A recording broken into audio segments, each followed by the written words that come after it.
प्रधानमंत्री आवास योजना के तहत एक तरफ तो शीश महल बनकर खड़ा हो जाता है, एक तरफ जो 70 गारंटियां दी थी उसमें 56 नंबर गारंटी में दिल्ली के एक बौने दुर्योधन साहब, उन्होंने कहा था मैं सबको पक्के मकान झुग्गी झोपड़ी में दूंगा।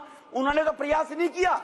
कोविड में भी वो अपना 50 करोड़ का शीश महल बनाते रहे, लेकिन अर्बन डेवलपमेंट मिनिस्ट्री ने इसी रणनीति के तहत 7 साल से अटके लटके पड़े वो फ्लैट थे गोविंदपुरी के अंदर, भूमिहीन कैंप के निवासियों को 3024 फ्लैट बनाकर उनको मालिकाना हक देने का दिल्ली में काम किया। जो प्रधानमंत्री जी का 2047 विकसित भारत का संकल्प है कि 2027 तक देश के हर व्यक्ति के पास पक्का मकान होना चाहिए, उसकी शुरुआत हमारे शहरी विकास मंत्रालय के माध्यम से, केंद्र सरकार के माध्यम से दिल्ली में की गई है। इसी प्रकार से 692 करोड़ रुपए होम लोन पर सब्सिडी देने का काम दिल्ली वासियों को 29,976 परिवारों को वो सब्सिडी मिली है, 2.5 लाख रुपए से लेकर और 3.5 लाख रुपए की।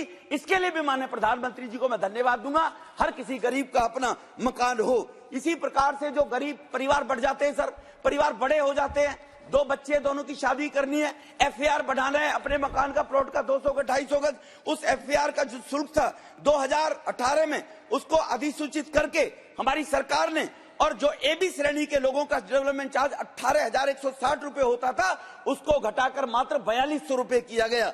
इसी प्रकार से सी और डी श्रेणी में रहने वाले जो लोग हैं उनका जो चार्ज होता था वो 7264 रुपए हुआ करता था, उसको घटाकर 1680 रुपए किया गया कि अपने परिवार के एक्सपेंशन में एफआर बढ़ाना चाहे तो उनको ज्यादा शुल्क सरकारों को नहीं देना पड़ेगा। इसी प्रकार से जो गरीब गांव और अनऑथराइज कॉलोनी में उनमें जनता फ्लैटों के अंदर जो लोग रहते हैं उनका EFGH श्रेणी थी, उनका 3632 रुपए हुआ करता था, उसको मात्र 840 रुपए किया गया है केंद्र सरकार के माध्यम से।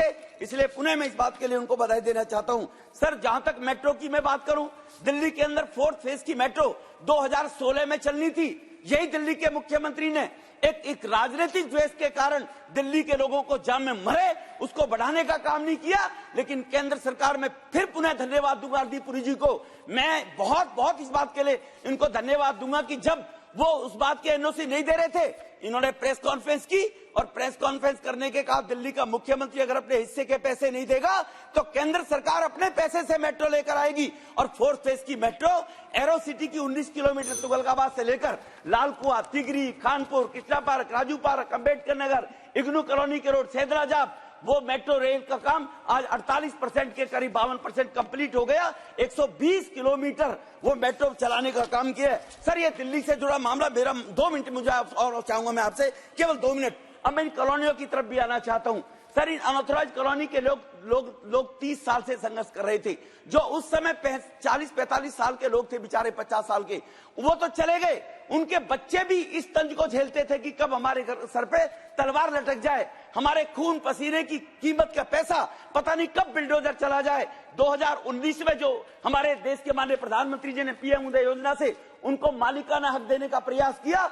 जो आज हम बात करते हैं गारंटी की, माननीय सोनिया जी है नहीं अभी, प्रतिपक्ष की नेता हैं। 2008 में रामलीला मैदान में चुनाव से 6 महीने पहले और उन कॉलोनी को, RW के लोगों को बुलाकर प्रोविजनल सर्टिफिकेट बांटने का काम किया। लेकिन 8 में चुनाव तो जीत गए, दोबारा सरकार बना ली कि सोनिया जी ने कहा है, इतनी बड़ी नेता ने कहा है, अब तो कॉलोनी पास हो ही जाएंगी। लेकिन 13 तक उन कॉलोनियों की फिर सुधरी ली गई, केवल प्रोविजनल सर्टिफिकेट बांटकर छोड़ दिए गए।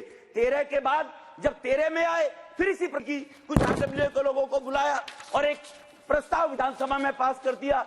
जैसा प्रस्ताव दिल्ली के इस बौने दुर्योधन यह था दिल्ली विधानसभा कि हम दिल्ली की सभी अनियमित कॉलोनियों को पास करना चाहते इलीगल तरीके से। तो इसीलिए जो अनऑथराइज कॉलोनी जो 2396 के करीब 1979 से लेकर 2015 तक बसी है सर, इन कॉलोनियों में जो रहने वाले 40 लाख लोग थे, सीवर, नाली, सड़क, इन मूलभूत सुविधा से परेशान थे। पहले कांग्रेस ने फ्रॉड किया सर, उसके बाद ये फ्रॉड आदमी पार्टी आई, इन कॉलोनियों के निवासियों के साथ किया और उन्होंने 2016 में चुनाव में आने से पहले इन्होंने फ्रॉड करके फिर एक नई बात बनानी शुरू कर दी। इन्होंने कहा कि हम इस नोटिफिकेशन के तहत अगले 5 वर्षों तक, कांग्रेस ने जब उन्होंने कहा कुछ नहीं किया तो हम 13 में चुनाव में जाने के बाद जब आएंगे तो file number 1333 unauthorise colony urban development policy 02012 549553 ये जानकारी आम नागरिक को होनी चाहिए सर कि कितनी फ्रॉड करने वाले लोग कैसे बैठे हैं। 895 अनियमित कॉलोनियों को पास करने का ढोंग रच दिया और इसी इंस्टीट्यूट इनकी जो स्थापना हुई, जिनके डीन साहब हैं, इस डीन साहब ने 15 में 70 वादों में 56 नंबर पर, जो मैंने पहले बताया, 1 वर्ष के अंदर मैं कॉलोनियों को नियमित कर दूंगा। आज तक सर वो कॉलोनी नियमित नहीं हुई है। अब मैं माननीय मंत्री जी से एक निवेदन करना चाहूंगा सर, इस पे इतनी मेहरबानी और 40 लोगों के पास कर दो। पीएम उदय योजना के लिए 2019 में हमने प्रोटेक्शन उनको दे दी। जिसका व्यक्ति का वहां प्लॉट है, एक कमरा बना हुआ है, उसका मकान बना हुआ, उसकी रजिस्ट्री डीडीए ने कर दी। लेकिन अब अगर मैं उसको बनाता हूं तो उसको अनऑथराइज माना जाता है और एमसीडी और एचएम डिपार्टमेंट के लोग उनको बुक कर देते हैं और वहां अवैध तरीके से उगाही होती है। इस प्रोटेक्शन डेट को सर एक 30 सेकंड में सर, इस प्रोटेक्शन डेट को सर बढ़ाकर अब 2014 की बजाय इसको 2022 कर देना चाहिए, क्योंकि मैं उस प्लॉट का मालिक तो बन गया, मैं उस कॉलोनी में रह रहा हूं, वही 1739 कॉलोनी का पार्ट है, लेकिन मकान मैंने 18 में बनाया, एक्सटेंड उसको किया है, तो वो मेरा अनऑथराइज है, उसको एमसीडी बुक कर देती है और उसको डिमोलिशन करने पहुंच जाते हैं। यहाँ सुविधा शुल्क की मांग की जाती है और हम जब बात करते हैं तो कोर्ट का ऑर्डर है, क्योंकि कोर्ट की अदालत के आगे आदेश के खिलाफ ही सरकार ने इनको प्रोटेक्शन देने का 2014 के बाद में काम किया है।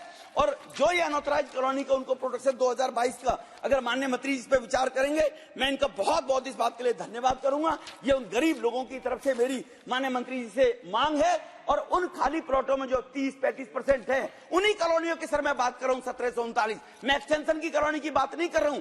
विद इन दिस कॉलोनी जो प्लॉट पड़े हुए हैं उनको अगर सर 14, 15, 16 में इसने बनाया है, फिर दोहराना चाहता हूं, इस पर माननीय मंत्री जी जरूर विचार करेंगे। आपने मुझे बोलने का मौका दिया, इसके लिए आभार व्यक्त करते अपनी वाणी को विराम देता हूं। बहुत बहुत धन्यवाद सर। श्री मनोज तिवारी जी।